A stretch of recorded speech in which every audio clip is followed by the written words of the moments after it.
Oke, assalamualaikum warahmatullahi wabarakatuh.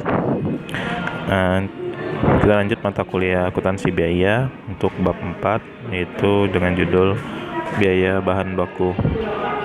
Oke, kita bicara pengertian bahan baku dulu ya. Dalam perusahaan manufaktur, bahan atau material dibedakan menjadi bahan baku dan bahan penolong.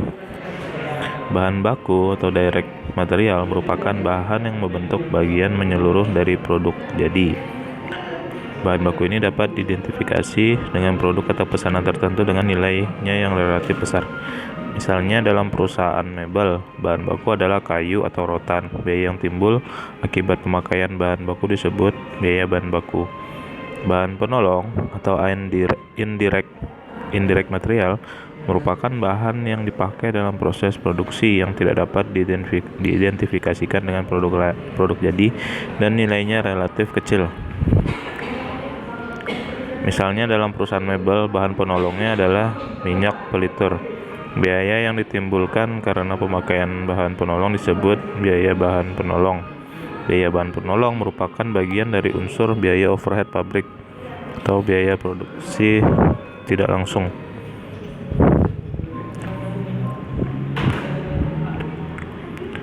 Oke, ini langkah-langkah dalam kegiatan atau operasi normal dari perusahaan, dari pembelian dan penggunaan bahan baku. Pertama, bagian produksi menentukan rute atau routing untuk setiap produk atau variasi produk. Yang kedua, anggaran produksi. Yang ketiga, surat permintaan pembelian. Yang keempat, surat pesanan pembelian. Yang kelima, laporan penerimaan barang. Yang keenam, bukti permintaan bahan. Yang ketujuh adalah kartu catatan bahan baku. Ini ada pembelian bahan baku, surat permintaan pembelian, surat pesanan pembelian. Ada 3 dokumen ya dalam pembelian bahan baku. Yang terakhir adalah laporan penerimaan barang. Oke, kita langsung saja. Di sini ada surat permintaan pembelian diajukan oleh bagian gudang kepada bagian pembelian. Apabila persediaan bahan baku yang ada di gudang sudah mencapai jumlah pada tingkat minimum pemesanan kembali atau reorder point atau biasa disingkat dengan ROP, titik pemesanan ulang atau reorder point merupakan tingkat kuantitas persediaan yang ada yang memicu sebuah pemesanan pembelian baru atau dengan kata lain titik dalam proses produksi di mana jumlah bahan baku yang tersedia sama dengan kebutuhan yang diperkirakan. Di sini ada rumus ROP. Yang pertama itu jika tanpa safety stock atau SS atau persediaan pengaman atau persediaan penyanggah atau persediaan minimum yang diinginkan. Ini rumusnya adalah ROP sama dengan LTQ. Terus ada ROP sama dengan AU dikali T. Atau jika dengan adanya safety stock, ROP sama dengan LTQ ditambah SSQ. Terus ROP sama dengan AU dikali LT ditambah SSQ.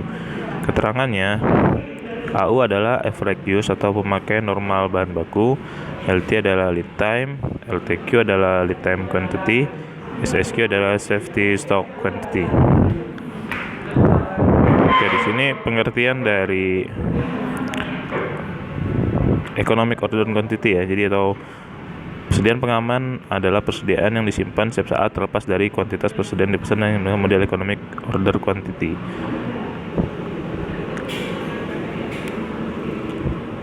Oke.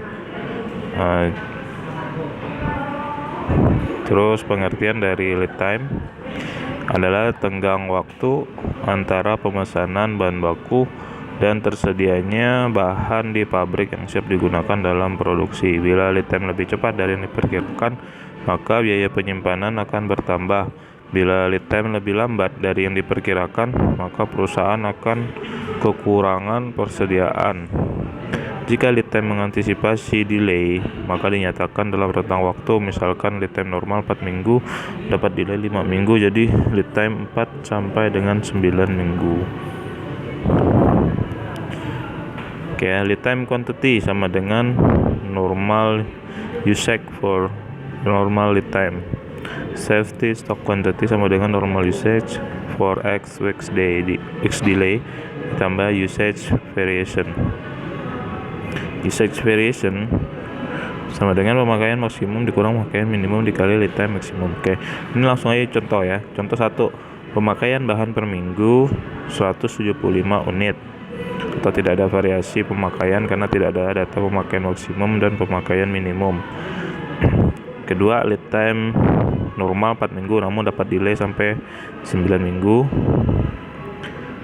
Lalu ada saldo persediaan bahan di gudang saat ini 2.800, tidak ada pemakaian selama perhitungan. Dan terakhir ada economic order quantity sebesar 2.090 unit. Yang diminta adalah yang pertama, hitunglah reorder point dalam unit dan dalam waktu. Yang kedua adalah hitunglah persediaan maksimum sesaat setelah pesanan IOQ datang tepat waktu. Oke, jawab. Untuk menghitung ROP, kita lihat rumus dari safety stock ya. LTQ ditambah SSQ. LTQ itu sebesar 175 unit. Oke, dikali 4 minggu. Karena di sini ada delay sampai 9, berarti ada tambahan 5 minggu ya. Jadi 175 dikali 5 minggu itu SSQ-nya ya.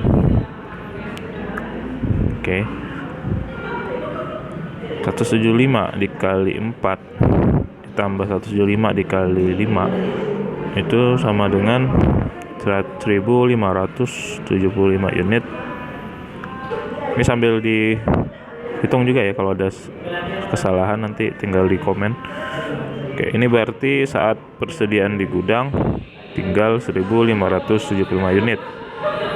Perusahaan harus melakukan pesanan kembali.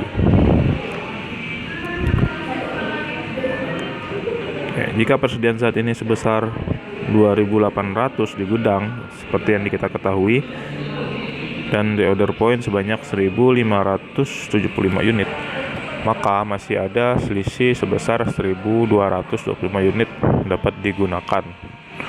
Jadi 1.225 dibagi 175 sama dengan 7 minggu lagi. Jadi reorder point dalam waktu menjadi 7 minggu, kemudian baru bisa dipesan kembali. Ada selisih lebih ya. Oke, yang kedua, persediaan maksimum sesaat setelah pesanan IOQ datang tepat waktu. Jadi caranya SSQ ditambah IOQ, itu 175 dikali 5 minggu ditambah IOQ sebesar 2.090 unit sama dengan 2.965 unit. Jadi perlu diingat, dalam bisnis seringkali pemakaian normal sulit ditentukan karena pemakaian bahan sangat tergantung pada schedule produksi dan strategi pemasaran perusahaan. Baik, contoh 2, pemakaian bahan normal per minggu ini diketahui sebesar 175 unit, pemakaian bahan maksimum per minggu 210 unit, dan terakhir pemakaian bahan minimum per minggu 150 unit. Di sini ada perbedaan ya antara bahan normal, bahan maksimum, bahan minimum. Jadi rata-ratanya sebesar 175, tapi di sini nanti kita akan menghitung maksimumnya berapa, minimumnya berapa. Kayak lead time normal 4 minggu namun dapat delay sampai 9 minggu. Kurang lebih seperti soal yang pertama. Saldo persediaan bahan di gudang saat ini sebesar 2.800 unit, tidak ada pemakaian selama perhitungan. IOQ sebesar 2.090 unit. Yang diminta adalah hitunglah order point dalam unit dan dalam waktu. Yang kedua, hitunglah persediaan maksimum sesaat setelah IOQ datang tepat waktu dengan asumsi selama pemesanan pemakaian bahan yang terjadi secara normal. Oke, kita jawab ya. LTQ sama dengan 175 unit dikali 4 minggu sama dengan 700 unit. SSQ sama dengan normal delay di 5 minggu ditambah usage variation ya. Di sini ada diketahui bahan maksimum dan bahan minimum jumlahnya ya. Jadi 175 dikali 5 minggu karena delaynya selama 5 minggu ditambah 210 unit dikurang 150 dikali 9 karena totalnya itu selama 9 minggu. Oke.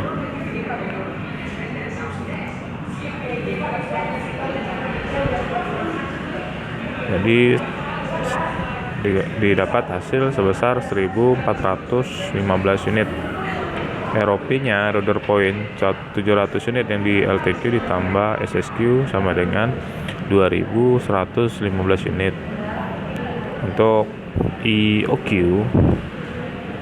karena udah dapat ROP dan SSQ jadi tinggal tambah masukin SSQ 1415 ditambah EOQ sebesar 2090 unit sama dengan 3505 unit. Di bagian penerimaan barang akan membuat laporan penerimaan barang apabila barang yang dipesan telah datang. Bagian penerimaan akan melakukan pencocokan antara barang yang diterima dengan barang yang dipesan. Pencocokan ini berguna untuk meningkatkan pengendalian atas standar barang yang telah ditetapkan oleh perusahaan.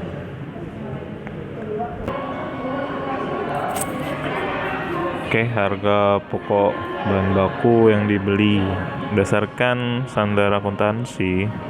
Harga pokok barang yang dibeli ini meliputi harga faktur ditambah biaya lainnya yang terjadi dalam rangka memperoleh bahan sampai dengan bahan siap dipakai untuk kegiatan produksi. Misalnya ke faktur ditambah biaya angkut pembelian. Dalam praktiknya sering terjadi variasi untuk mengimplementasikan penentuan harga pokok bahan baku yang dibeli. Misalnya perlakuan biaya angkut pembelian bahan baku untuk berbagai jenis bahan yang dibeli dalam satu paket pembelian. Hal ini dapat menimbulkan masalah pengalokasian biaya angkut pembelian tersebut untuk masing-masing jenis bahan baku yang diangkut. Bahan baku ini dapat diperlakukan sebagai elemen biaya overhead pabrik, terus elemen harga pokok perolehan bahan baku atau material. Oke, kita langsung masuk ke ini aja ya. Perhitungan pemakaian bahan baku. Dalam perhitungan pemakaian bahan baku ini ada berbagai metode penilaian harga bahan pokok. Harga pokok bahan yang dipakai. Metode-metode tersebut adalah FIFO, first in first out. Yang kedua average. Di tingkat internasional menurut di IFRS International Finance Reporting Standard, metode penilaian persediaan masuk terakhir keluar pertama atau LIFO tidak digunakan walaupun di Amerika masih dipergunakan. Oke, ini FIFO apa sih? FIFO ini metode yang beranggapan bahwa bahan yang dibeli atau masuk lebih awal dipakai juga keluarnya lebih awal pula. Metode ini menekankan pada arus biayanya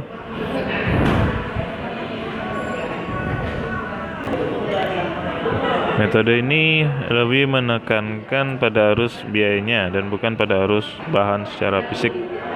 Penekanan ini berarti bahwa secara fisik dapat terjadi bahan yang dibeli lebih awal tidak dipakai lebih awal, tetapi dalam penentuan harga pokoknya bahan yang dipakai berpedoman pada bahan yang masuk pertama keluar pertama.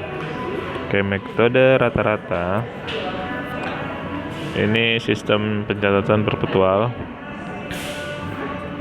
dengan metode rata-rata bergerak ya. Dalam metode weighted average, harga pokok persatuan bahan yang ada dalam persediaan di gudang ditentukan dengan membagi jumlah harga pokok semua bahan yang dibeli dengan jumlah kuantitas. Dalam metode moving average, harga pokok persediaan bahan yang ada di gudang hanya ada satu harga pokok yang dihitung rata-ratanya setiap saat dilakukan pembelian. Dapat berubah jika ada perubahan harga beli saat pembelian, ada diskon pembelian, dan terdapat ongkos angkut yang dibebankan ke persediaan. Oke, kita langsung masuk ke EOQ ya. Tadi Penjelasannya nih di sini atau kuantitas pemesanan yang ekonomis. Jadi IOQ ini merupakan jumlah persediaan yang harus dipesan atau dibeli pada saat dengan tujuan untuk mengurangi biaya persediaan tahunan. Jika suatu perusahaan membeli bahan baku tidak terlalu sering dan dalam jumlah yang besar, biaya penyimpanan persediaan menjadi tinggi karena investasi yang cukup besar dalam persediaan. Jika pembelian dilakukan dalam jumlah yang kecil dan dengan pesanan yang cukup sering, maka akibatnya biaya pemesanan tinggi dapat terjadi. Oleh karena itu, jumlah optimum dari pesanan pada suatu waktu tertentu ditentukan dengan cara menyeimbangkan dua faktor, yaitu biaya penyimpanan bahan baku dan biaya pemesanan bahan baku. Pada saat IOQ, biaya pemesanan selama setahun akan sama dengan biaya penyimpanan selama setahun. Beberapa elemen yang mempengaruhi IOQ adalah sebagai berikut. Pertama, harga beli dan ongkos angkut. Yang kedua, biaya pemesanan atau ordering cost merupakan biaya yang terjadi dalam rangka melaksanakan kegiatan pemesanan bahan. Yang ketiga adalah biaya penyimpanan. Yang keempat adalah kebutuhan bahan baku selama setahun. Ini rumus IOQ sama dengan akar 2 dikali RU dikali CO dibagi CU dikali CC. RU adalah required unit, CO adalah cost per order, CU adalah cost per unit, CC adalah carrying cost. Oke, frekuensi pemesanan pembelian dalam 1 tahun itu rumusnya adalah RU per EQ. Biaya pemesanan setahun rumusnya CO dikali RU dibagi EOQ. Dan sampai order point tadi sudah kita bahas soalnya ya. Oke, contoh perhitungan IOQ. Selama tahun 2015 PT MUU atau MUMU menganggarkan penjualan sebanyak 8.500 unit. Persediaan barang jadi awal tahun sebesar 1.000 unit dan persediaan barang jadi akhir tahun sebesar 500 unit. Unit produk jadi membutuhkan 3 unit bahan baku. Harga beli bahan baku per unit adalah Rp10.000. Biaya pemesanan per pesanan sebesar Rp750.000. Biaya penyimpanan sebesar 10% dari persediaan rata-rata per unit. Berapakah IOQ-nya? Jawab, unit penjualan selama setahun itu sebesar 8.500 unit ditambah persediaan barang jadi akhir sebesar 500 unit. Jadi totalnya 9.000 unit dikurang persediaan barang jadi awal sebesar 1.000 unit, sehingga dapatlah unit produksi sebesar 8.000. Karena kebutuhan bahan tadi membutuhkan 3 unit, jadi 3 unit bahan baku itu dikali 8.000 unit produksi, sehingga kebutuhan bahannya dapat diperoleh 24.000. Selanjutnya kita akan menghitung IOQ. IOQ sama dengan akar 2 kali 24.000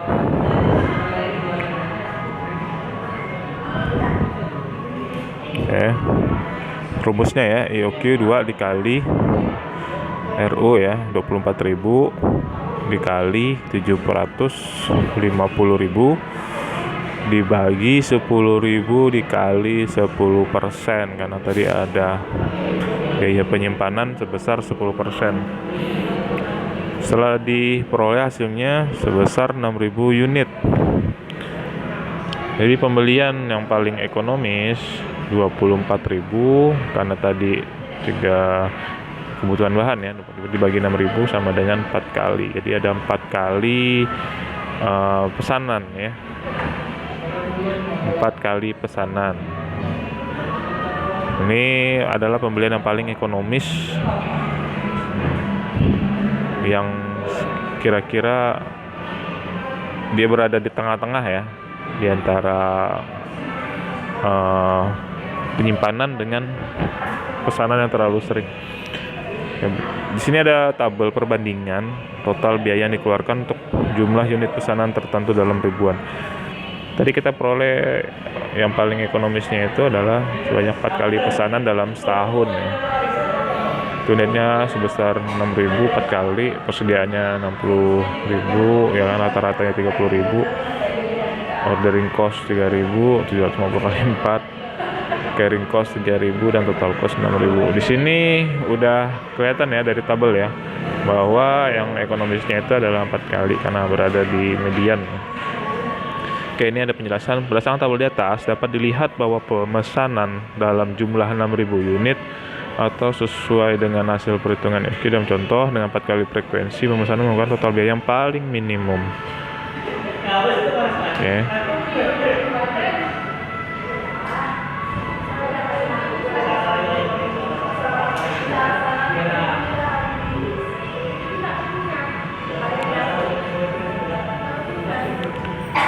Jika jumlah pesanan besar, maka harga pembelian dapat diskon.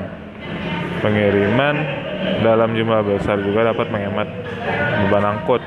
Perubahan-perubahan ini menghasilkan biaya per unit yang paling rendah.